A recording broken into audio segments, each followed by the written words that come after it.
Okay, I'm going to do a talking video because I don't do enough videos where I just talk about books. So I'm going to start a series where I just talk about books.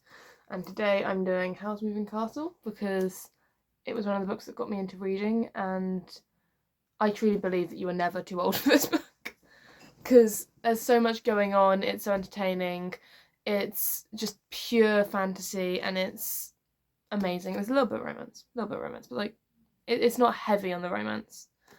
I wouldn't say it's, yeah. If you've watched the movie, be warned that this book is not that similar to the movie. It has the same characters. There's a lot of extra characters that aren't really introduced in the movie, but it's not similar to the movie, especially for the second half. And there's a lot of storylines in this book that they didn't incorporate into the movie because it would have been really difficult to translate them to screen. But it is a book about Hal, who is a wizard who lives in a castle, and his kind of relationship with Sophie, who is a 15 or 16-year-old hatter. I think she's older than that, actually. She's not that old. Maximum 19. I'm not sure how old she is.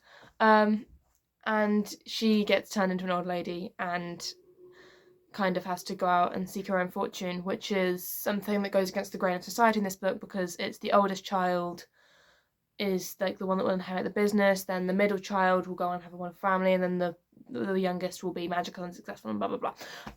But, and this is where the spoilers begin, so if you don't want spoilers and I've sold this to you, go read it and then save this, come back.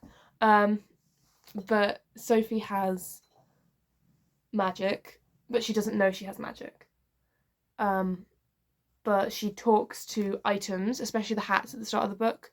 So it's one that you get a lot of joy out on a reread because you notice the bits you didn't notice the first time.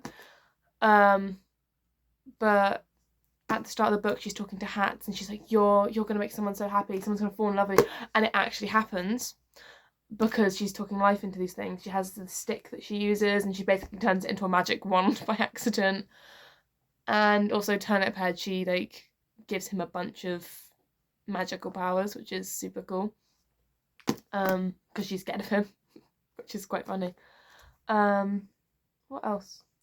There's like it's not a love triangle, but it's kind of it's complicated because Markle and Hal, Sophie thinks they're dating the same one of her sisters, but they're not. They're dating different ones of her sisters because her sisters is like a sister swap thing because they didn't want to do what they were doing either. So all of the sisters are going against the grain of what like the society is saying that they should have done, which is, it's really fun. It's a bit nuts. Also, the Black Door in this book doesn't lead to war and this war area. It leads to Wales in the real world, which is where Hal's sister lives with her family. So that's why he's got that, which is super cute and super sentimental. And when it feels like a much more rewarding payoff when it's because he was protecting his family that he didn't show Sophie instantly, and it feels like he trusts her a lot more when he does let her through the door and he does let her meet his family, which is really, really sweet. It's an entangled mess. There are so many plot lines going on. There's Michael's story. I watched the movie not that long ago. There's Michael's story. There's Hal and what he's doing. There's Sophie, and then there's Calcifer as well, obviously. And Calcifer is just as funny in this as he is in the movie. And if you love this one, there are 3 more, but be warned, it's not a series in the way that you follow the same characters throughout the series. So in the next book in this series, you follow a different protagonist, and then Hal and Sophie come into the book about halfway through. And then the same with the final book in this series. You also follow a different protagonist. And from what I remember, Hal and Sophie don't really come into that one until quite late on. But they're all really good books, but don't, like I did, go into the next book being like, oh, to find out more about Hal and Sophie, because you don't for a while.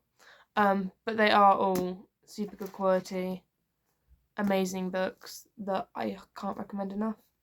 I hope you've enjoyed my prattling on about my book. Bye.